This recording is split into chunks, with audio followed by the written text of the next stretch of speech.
एक नीला सिक्का इस पीले सिक्के से टकराता है और दोनों की रफ्तार और पोजीशन तब्दील होती है, मगर कुल मोमेंटम वही रहता है उस सिस्टम का, जैसा कि हमने पिछली वीडियोस में कंजर्वेशन ऑफ मोमेंटम के उसूल के मुताबिक देखा। यानी total initial momentum is equal to total final momentum. टकराव से पहले और बाद में इन दोनों सिक्कों का मोमेंटम महफूज रहता है या एक जैसा रहता है।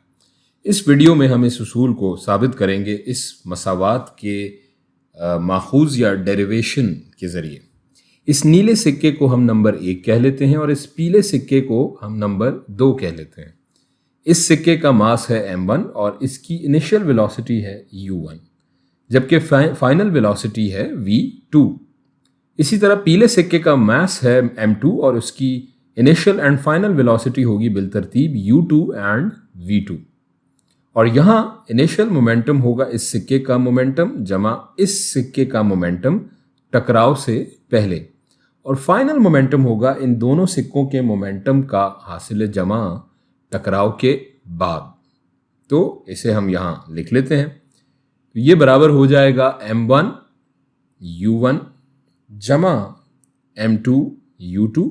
ये हो गया हमारा इनिशियल मोमेंटम, और ये बराबर होगा m1 v1 जमा m2 v2। ये है हमारा फाइनल मोमेंटम। तो ये जनाब वो मसावात है जिसे हमने अखज़ करना है या साबित करना है।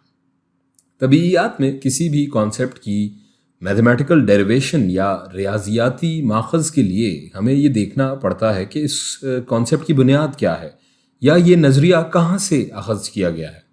सो अगर हम मोमेंटम कंजर्वेशन की बात करें तो उसकी असल बुनियाद न्यूटन का तीसरा कानून हरकत है। ये बात हम पिछली वीडियोस में देख चुके हैं कि कैसे न्यूटन का थर्ड लॉ ऑफ मोशन या तीसरा कानून हरकत कंजर्वेशन ऑफ मोमेंटम का जवाज बनता है। न्यूटन के तीसरे कानून हरकत को हम यहाँ इन सिक्कों पर लागू करते हैं। ये कानून कहता है कि हर अमल का एक मसावी और मुखालिफ रद्द अमल होता है, या जिसे अंग्रेजी में हम कहते हैं Every action has an equal and opposite reaction। और ये अमल और रद्द अमल दरअसल फोर्सेस या कुव्वत होते हैं। अगर इन सिक्कों के केस में देखें तो कुव्वत का अमल दखल कहाँ आता है? जिस लम्हे ये सिक्के आपस में टकराते हैं उसी लम्हे ये दोनों सिक्के एक दूसरे पर कुव्वत या फोर्स लगाते हैं, और न्यूटन के तीसरे कानून के मुताबिक ये कुव्वत बराबर लेकिन एक दूसरे के मुखालिफ होगी।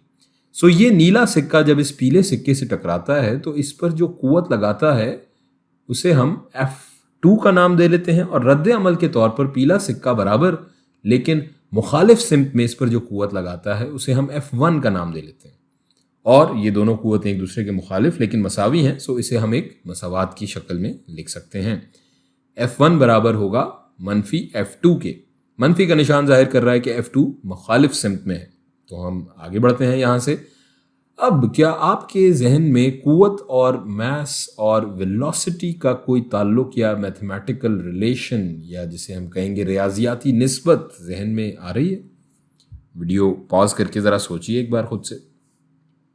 जी बिल्कुल दुरुस्त जवाब। न्यूटन के दूसरा कानून हरकत की मशहूर ज़माना मसावात F is equal to ma। इसे हम यहाँ सब्स्टिट्यूट कर लेते हैं। ये हो जाएगा जनाब m1 a1 equals to minus m2 a2। तो दोस्तों मास को तो हम अपनी इक्वेशन में ले आए, अब हमें एक्सेलरेशन की जगह वेलोसिटी को लाना है। ये तो बहुत आसान है, हम जानते हैं कि एक्सेलरेशन को वेलोसिटी की शक्ल में हम लिख सकते हैं, तो लिख लेते हैं। m1 बराबर हो जाएगा चेंज इन वेलोसिटी जो कि हो जाएगा v1 माइनस u1 बटा t, और ये बराबर होगा माइनस m2 ये चेंज इन वेलोसिटी यानी कि final velocity v2 minus initial velocity u2 बटा t।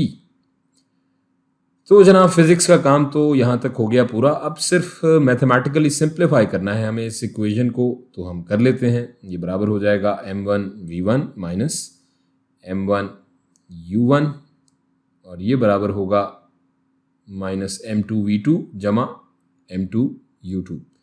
t दोनों तरफ नीचे कैंसिल आउट हो जाएगा। अब इसे हम मज़ीद सिंप्लीफाई कर लेते हैं। m1 u1 जमा m2 u2, और ये बराबर हो जाएगा m1v1 जमा m2v2।